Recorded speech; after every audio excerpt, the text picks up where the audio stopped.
Assalamu alaikum. Hi guys, how are you? زه تاسو ته انګلیش لرنینګ اینڈ پښتو چینل نه مخاطب یم. نن موږ چې کوم کلاس جوړو هغه په اپوسټرافي باندې جوړو. اپوسټرافي اس یعنی دا به څنګه استعمالیږي به څه مطلب وي.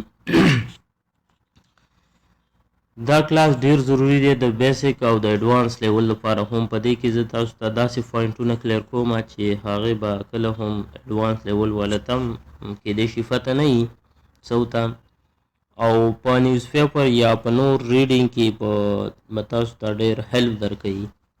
او دا ویډیو پوره وګورئ چې ورکوټي پوینټ باندې هم کلیر شي.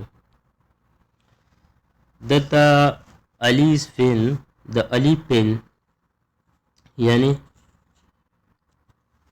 الی اپوسټرافي اس مطلب دا دی د اس مطلب دا دی د الی پن. داسې ویلی شي د پن آف علي د علي پن. خو مطلب دا پاس چې کومه اپوسټرافي راشي الیز پن د علي پن نو دې دا مطلب کېدای شي چې فوکس په نوم باندې دی د علي باندې دی.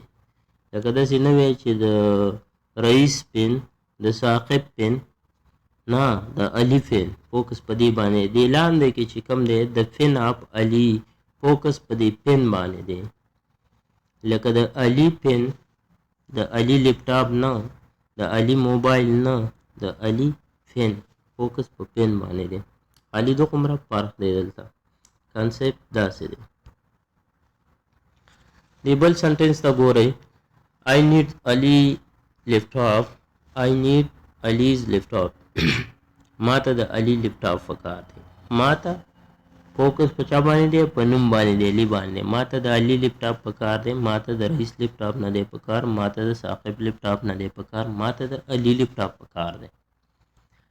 بیا په دې بله جمله کې لاندې داسې ویلی شي I need the laptop of Ali. ما ته د علي لیپټاپ پکار دی مطلب یو دی خو فوکس په لیپټاپ باندې دی. ما ته د علي لیپټاپ پکار دی. ما ته د علي موبایل نه دی پکار. ما ته د علي پن نه دی پکار. ما ته د علي لیپټاپ پکار دی. فوکس په لیپټاپ باندې دی.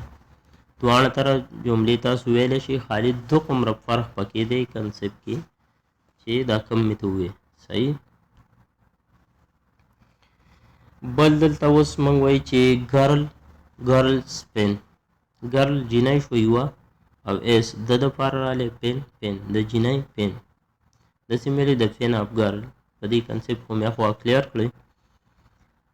هو کله چې ګرلز پن راشي لکه جمع جینکۍ راشي ډېرې جینکۍ نو هغې دپاره ګرلز چې ولګي نو هغې نه اخوا به اپوسټرافي لګي اس به ترې نه لګي ځکه چې هلته یو اس شته دی. نو ګرلز اپوسټرافي پن د جینکو قلمونه د پن آف ګرلز داسې ویلی شي.